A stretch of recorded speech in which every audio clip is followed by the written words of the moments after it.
பக்கத்துல போய் நின்னா சரி எபிலிட்டி மேட்ச் பண்ணி சுட்டு கட்டுறாரு. தொடங்கியதுக்கு முன்னாடியா? ஹாய். தூக்கி தள்ளி விட்டாரா அம்மா. ஹலோ ஹலோ இருக்கீங்களா?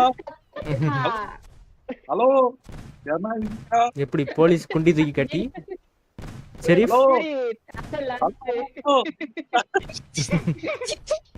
யாரும் இல்லையா? போலீஸே கொலை பண்ணி ஆயிட்டா இப்பதான் பாக்குறேன் நான். எப்படி துடியா துடிச்சிட்டு போகுது பூனை குட்டி. மாசு அவ்வளவுதான். மாசு டூபி. 2 minutes வரேன் போடுங்க. ஓகே ஜெண்டா ஓகே. யாரா ஒண்ணு பண்ணா ஜெண்டா?